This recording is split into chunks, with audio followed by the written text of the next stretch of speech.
Bonjour et bienvenue sur Maroc 24. Pour ne rien manquer de nos prochaines vidéos, faites en sorte de vous abonner et d'activer la fonction de notification. En ce 18 avril, nous ouvrons le chapitre sombre de la récente affaire qui secoue les relations déjà tendues entre le Maroc et l'Algérie, avec la détention arbitraire de dizaines d'artisans marocains par les autorités algériennes. Ces artisans qui avaient simplement réclamé leur dû se retrouvent pris dans les griffes d'un régime qui ne recule devant rien pour s'approprier le patrimoine culturel marocain.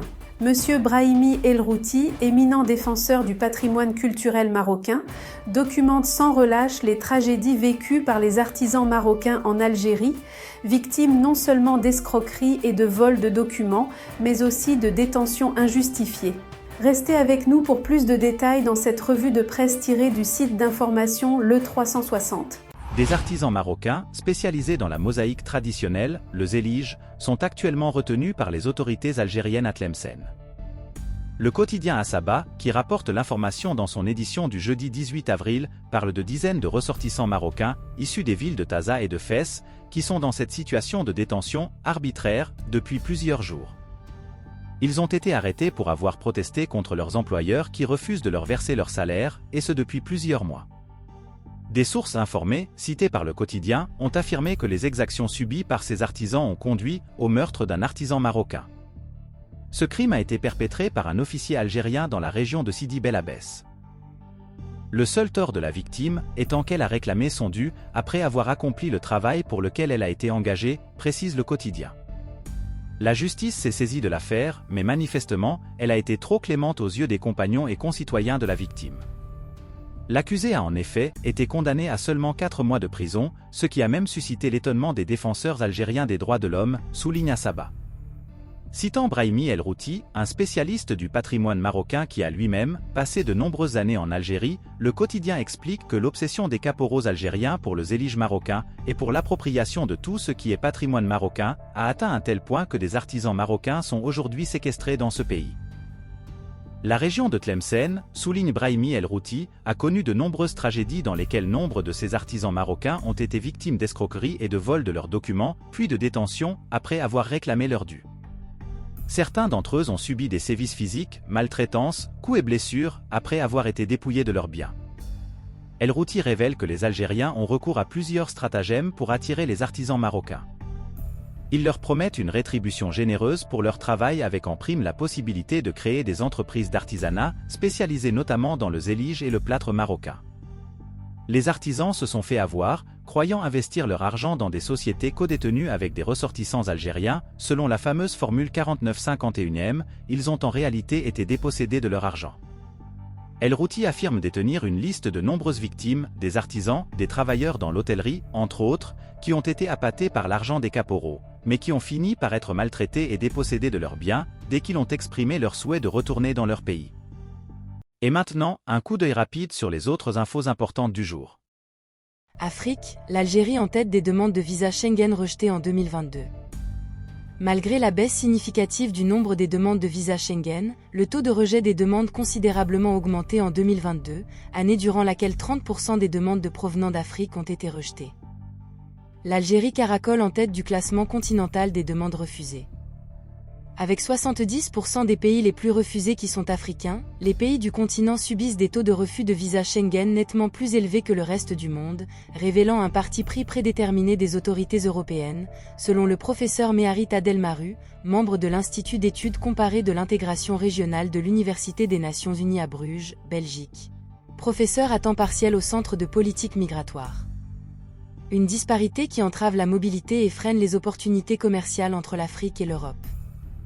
Le top 5 des pays africains essuyant des refus.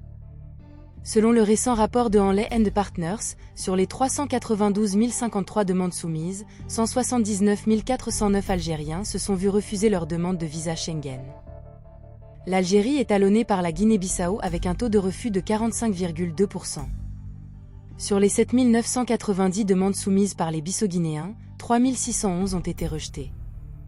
En troisième position, apparaissent les Nigérians, 45,1%, avec 39 189 refus sur les 88 815 demandes soumises, et les Ghanéens, 43,6%, 42 124 demandes pour 18 363 refus.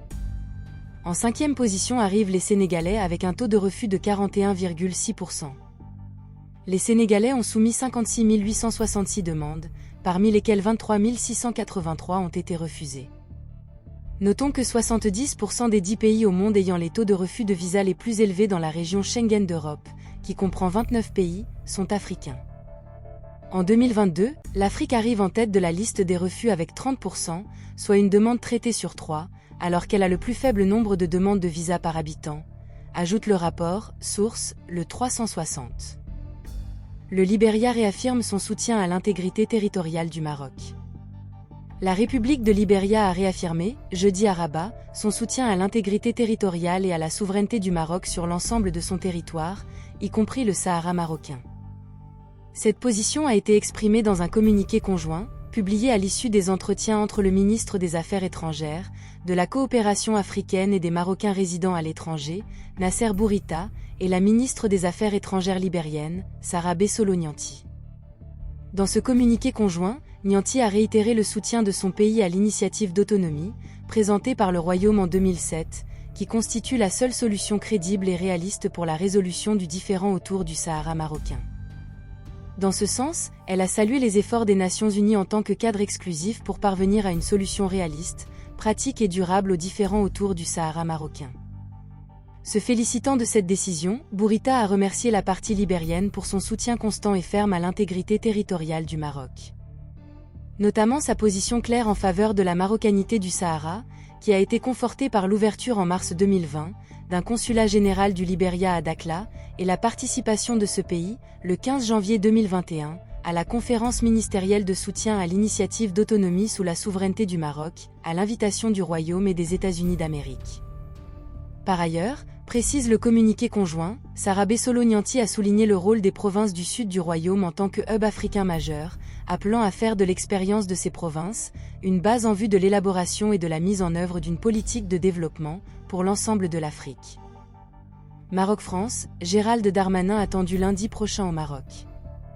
Le ministre français de l'Intérieur, Gérald Darmanin, est attendu pour une visite officielle de travail au Maroc à partir du lundi 22 avril, selon une source bien informée. Cette visite marque le premier déplacement au Maroc de Darmanin depuis la nomination du nouvel exécutif de l'Hexagone. Selon des sources fiables qui se sont confiées à Express FR, le ministre de l'Intérieur français viendra pour une séance de travail chargée, abordant des dossiers concernant le développement de la coopération, notamment en matière de sécurité et d'immigration. Il sera également question de la sécurité durant les Jeux Olympiques qui se dérouleront à Paris du 26 juillet au 11 août. La France se prépare activement pour cet événement, tout en redoutant une éventuelle attaque terroriste.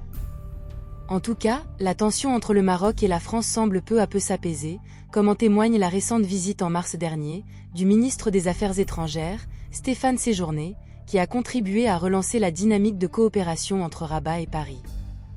Dans le cadre de la même dynamique, Rachida Dati, ministre française de la Culture, est attendue dans le Royaume pour la fin du mois d'avril. Pour rester informé, je vous invite à regarder les vidéos Maroc 24 qui s'affichent sur votre écran.